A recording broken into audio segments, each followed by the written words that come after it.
Hi, my name is JJ Curren. I'm a practitioner here at Quantum Techniques.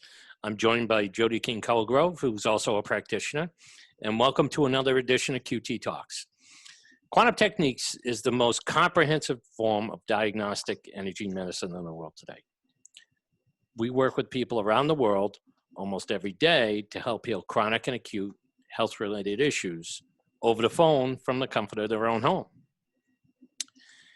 Today's subject is going to be heavy metals. And I know a lot of people, we talk about heavy metals, mercury and titanium and all these things that get introduced in the body.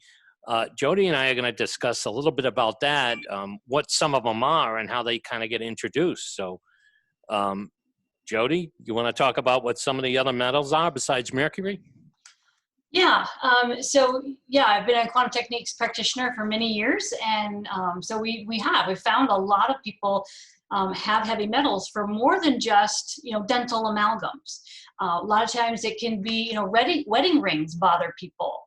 It could be earrings, and really finding out, why all of a sudden the body doesn't like that being on your body anymore, and it gives you a reaction.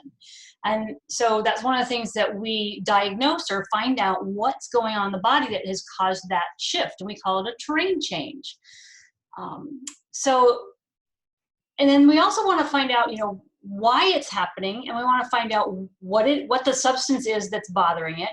And we want to find out when it came in, because it may be very old and your body's just not been able to detox the heavy metals, or it could be something recent that we can, in your water system that is really bothering you. So that's something you can change right now to try to shift your body out of not. Now, is that water from pipes, or is there heavy metals in some water too? Yeah, I mean, sometimes, usually with water that we find there's more pharmaceuticals or chemicals, right, in the water. But yeah, pipes can, especially old pipes can do that. And so obviously paint, if people eat paint, you're going to get some lead in you. That's not good either. That's funny. They still make lead paint. They can't make it for household use, but there's still a lot of it around. Well, one thing that I actually hadn't heard of before, or just recently heard, is that the fuel that they use on airplanes is still leaded, and so that smell in the airplane, you're getting heavy metals in that smell. And I hadn't thought of that's a source of it. I've had other people say that Chinese herbs sometimes have a lot of, that's with the little tiny pellets that they have heavy metals in it. So you really just kind of, that's what I love about our testing, is we're kind of finding out, okay, where is it coming in from? Why is your body not getting rid of it? And then giving your body the ability to get rid of it. So some of the other ones I know, like, for instance, deodorant. There's a lot of deodorants that actually have aluminum in them. Mm-hmm. And it's crazy. You wouldn't actually think that. Vaccines, the base used to be mercury. Mm-hmm. I'm not sure what they're using for most of them now. They had switched to some kind of aluminum after, probably about 10, 15 years ago. I finally learned why they did that, because my thing is, we'll just get rid of it if everybody's having a problem with it. But they put it in there so that the body reacts to it. So then it's like a pathway to get it to also then react to the whatever virus, bacteria that they're trying to get the immune system to activate against. So it's an adjunct to get it to react. And I didn't understand that till just like a couple weeks ago. Right. And the crazy part, and one of the other reasons why they did it, I think they found this out a little bit backwards, but mercury actually can mimic almost anything you got. So for instance, if you have, or the virus they're injecting, mercury will actually mimic that to make it go, to make it go, I want to say to make it go further, but it will continue that to make your body fight it off or get an immune response going quicker. Well, you think about how, because we're kind of on vaccines a little bit, how, they put peanut oil in the MMR, and that's allowed it to be more fluid in the body to flow and to do what they wanted it to do. Well, then we have all these peanut allergies because the body a lot of times doesn't know what it's supposed to be reacting to, so it just reacts to both of them, and so it creates a histamine reaction. So that's where our peanut allergies are coming from, because we've trained the body to do this. Same thing could be said for the flu vaccine, because it has that egg substitute in it, and then that's why people are bad on eggs, is because they're reacting histamine wise to that part of in the vaccine. Right, and that's great. So have you found during your time as a practitioner that there's a lot of people that are having issues with the heavy metals? Yeah, I think each person's different, and a lot of times when we first are testing someone, we don't find maybe as many. We find the big stuff that we test, which is But you always foods. find some. But you always find some, yeah. And right. So then it's almost like, as we always talk about, and we work with someone, it's like a layers of the onion. And so we're slowly kind of peeling off the layers, and some come off in big chunks, that are kind of related. But I find a lot of times the body wants to handle other things that have a good terrain inside to be able to then start handling the heavy metals that have been stuck in it for a long time. Right. So then as we get to that middle layer or central layers, that's when we find maybe a little bit more, find it hiding. And so a lot of times we use the curtain list is something that we call it, where we just have substances or ideas or things in our body that has been cloaked, or a curtain that our bodies haven't been able to see behind. And when we clear those, then the body goes, oh, I didn't realize I needed to take care of that. And heavy metals tend to be one of those curtains that we test. And so a lot of times as we're clearing someone, because things hide behind heavy metals. They do, yes. Right. And isn't it, if I remember correctly, herpes it hides behind heavy metals, and it's almost like heavy metal is a big particle, and herpes is smaller, and so it will hide behind it and not be able to see it. That's actually one of the ways that Steve was thinking, but our founder came up with the umbrella scan. What's under that umbrella and what's holding it up, and more often than not, there was at least one metal involved. So that's interesting. So I guess, besides lead, mercury, and aluminum, I guess there's a whole list of them. There's chromium, there's... I'm really familiar with titanium because I have a titanium plate in my knee from skiing. And so there's certain things that I've done to try to eliminate the amount of heavy metals in my body. And so one is obviously get the amalgams in my mouth that I didn't want to have there, didn't need there. But then we use a bulk tape eraser to kind of clear those areas, both my mouth and my knee, where I have heavy metal, to get it to seal a little bit and to not detox into the body. And that's been really helpful for me with my hormones and keeping me balanced.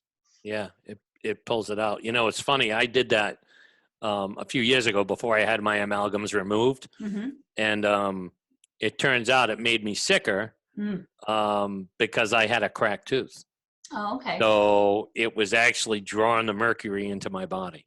See, and I had the same... And that didn't show up on the x-ray, so there's not much, Right. I had the same situation with charcoal, because I started taking charcoal, and that with the bulk tape eraser was too much for my body, and I really had to back up a lot and get rid of the charcoal and what it was trying to do, and do it with QT, and it worked much better. But. So, right. And it's that, and that's the other thing. There's a lot of times that we'll recommend products, and it's all about testing and what's right for you. Because it says take 2 of these 3 times a day on the label doesn't necessarily mean you need or your body can do 2 or 3 pills a day. Yeah.